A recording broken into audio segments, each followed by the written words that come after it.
So today we're diving headfirst into the delicious world of food. Mm. It's all thanks to a recent listen of the Let's Talk Food podcast with Sam and Lily. Yeah, that was a fun one. They had a really great chat, didn't they? Covered everything from their ultimate comfort Yeah. foods to those moments in the kitchen where you just think, did that really just Yeah, happen? drinking the taps. And, those truly bizarre food cravings that we, maybe secretly enjoy. Exactly. And our aim in this deep dive, really, is to kind of unpack their discussion. Right. Pull out the most interesting bits, the insights into, our personal relationships with what we eat. Get under the surface a bit. Yeah. Give everyone a quick, but hopefully thorough look at some of the reasons behind our food choices, maybe the humor in our cooking adventures. Always good for a laugh.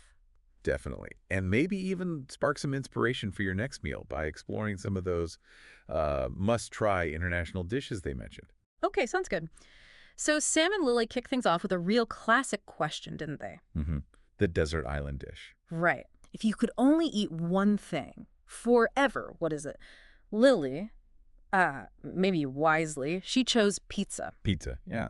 Now, on the Right. surface, that sounds, pretty straightforward, but when you actually think about it... Well, it's pretty clever, isn't it? Pizza isn't just one thing. Exactly. It's like a blank canvas, endless variations. Totally. Her choice, it might suggest maybe a desire for novelty, even within that one dish. Yeah, keeping things interesting. Makes you wonder if that preference for, like, multifaceted options plays out elsewhere for her. That's a really interesting angle. And Sam's pick was ramen. Ramen. Okay. So where Lily seemed to be thinking about, like you said, endless possibilities, Sam's choice feels more rooted Yeah. in something else. Absolutely. Ramen often carries a strong emotional weight for people, doesn't it? Definitely. Comfort food central. It's frequently associated with comfort, warmth, maybe even nostalgia for some. That whole sensory experience, the slurping, the rich broth, it can be incredibly soothing. Oh, yeah. Sam's choice might just highlight how deeply our favorite foods can be tied to our emotional state and, offering sense of well-being beyond just filling you up. It's like a culinary security blanket, sort of. Yeah, good way to put it. All right, so after establishing their desert island dishes, Sam and Lily moved into the, often hilarious territory of cooking mishaps. Ah, yes, the kitchen disasters. Lily posed the question, meticulous recipe follower or just wing it? Which camp do you reckon most people fall into? Or is it in a mix? It's got to be a spectrum, hasn't it? Yeah. You have the precision types treat recipes like gospel. Measuring everything perfectly. Exactly. And then the improvisers who see them as, loose guidelines at best. Guilty as charged sometime. Well, both approaches have their merits and their pitfalls, as Sam and Lily's story showed. Oh, for sure. Sam confessed to a curry catastrophe. Right, the cinnamon incident. He mistakenly added cinnamon instead of cumin. Just imagine that flavor combo. Ooh. It's a prime example, isn't it, of how a tiny lapse, or maybe just being a bit too confident, Yeah, thinking you know your spices. can lead to a truly unexpected result. What's interesting there is the sensory clash it creates. Totally. Sweetness in a savory dish.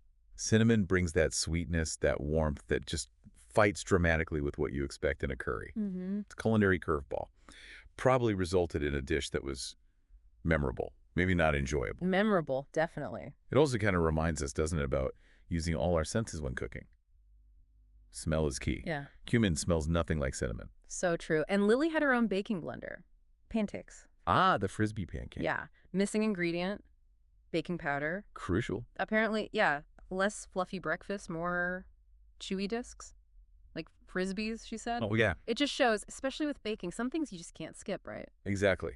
Baking, it often relies on specific chemical reactions, for texture, for rise. The science bit. Right. Baking powder makes carbon dioxide, gives you those air pockets, makes pancakes light. No bubbles, no fluff. Without it, you're left with batter that cooks into something dense and, Yeah. Frisbee-like. Yeah. These stories, they're funny, but they do underline that understanding some basics, especially in baking, can save you from some comical failures. Very true. Okay, shifting gears a bit now to something maybe a little more personal. Segment 3 got into the fascinating world of food cravings. Always interesting. Lily bravely asked Sam to share his most unusual craving. This is where things can get really revealing, can't they? Absolutely. Cravings can tell us a lot. triggered by all sorts of things, physical needs, hormones, Or emotion, just boredom. or just wanting something different. Yeah, a new sensory hit. They often just bypass our sensible food brain. Totally. So Sam's big reveal was dipping fries in vanilla ice cream. Okay, the salty-sweet combo. No, I know it sounds a bit odd maybe at first, but then you think about it. Salty, sweet, hot, cold, it kind of makes sense, doesn't it? It really does. That contrast, salt and sweet, it's like a fundamental driver of enjoyment for lots of people. Right. And the temperature and texture thing, warm, crispy fries, cold, smooth ice cream, adds another layer. Yeah. This kind of craving, it just highlights our maybe innate desire for complex sensory stuff in our food. Yeah, it's not just about one note. And Lily's unusual craving, pickles with peanut butter. Okay, that one's a bit more out there. That's a combination I have to admit I've never ever considered. What's the thinking there? That's definitely unconventional. You've got the vinegary tang from the pickle Shock. with the rich, nutty, creamy peanut butter. Yeah. It creates a really distinct, possibly quite jarring sensory profile. Jarring is a good word. It just speaks to how incredibly individual taste preferences are. Totally. What one person finds, utterly bizarre, someone else might find incredibly satisfying. Our taste buds, our brains, they're all wired differently. It really hammers that home, doesn't it? Our personal food universes are just so diverse, Yeah. which led them perfectly into segment 4, where they took a sort of culinary trip around the globe, Yeah, the must-try international dishes. sharing their top 3. Lily started with some real heavy hitters. Sushi from Japan, Classic. pasta in Italy, and tacos in Mexico. You can see the appeal immediately, right? Absolutely. Lily's choices, they reflect a real appreciation for, foundational cuisines, celebrated everywhere for distinct ingredients, techniques. Pillars of food. Right. Sushi is all about that Japanese focus on fresh, high-quality stuff, meticulous preparation. Italian pasta showcases that regional variety, the art of simple, flavorful cooking. Bellissimo. And Mexican tacos, just a vibrant explosion of tastes, textures. Too good. These are dishes with deep cultural roots and, massive global appeal for very good reasons. No arguments there. Sam's international picks were equally tempting. Pad Thai from Thailand, Oh, fantastic job. butter chicken from India, Another crowd pleaser. and croissants from France, which he was very emphatic about. Should absolutely count as a meal. Huh?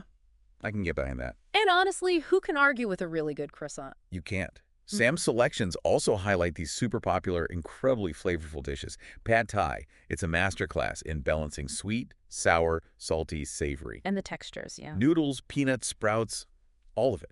Butter chicken, globally loved, creamy, aromatic, rich. Comfort again? And his point about croissants, spot on.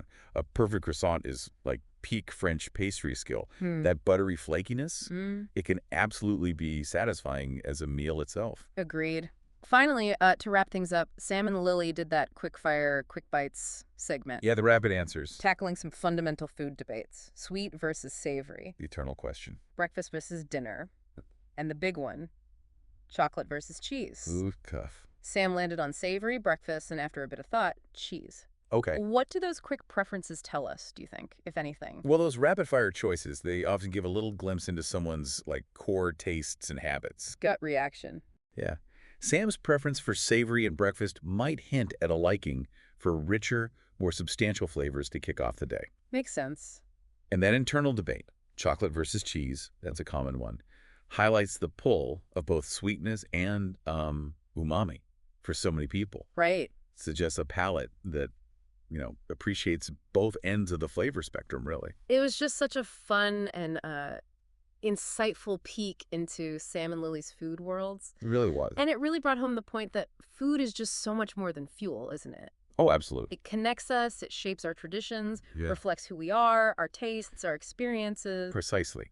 When you think about the sheer variety they touched on, from those go-to comfort dishes to the funny kitchen mishaps, those intriguing cravings, and that desire to explore global flavors, Yeah. it really just underscores how deeply food is intertwined with our personal identities, our cultural identities. It's like a language. It's a universal language, exactly. We all speak it, even if our dialects are wildly different.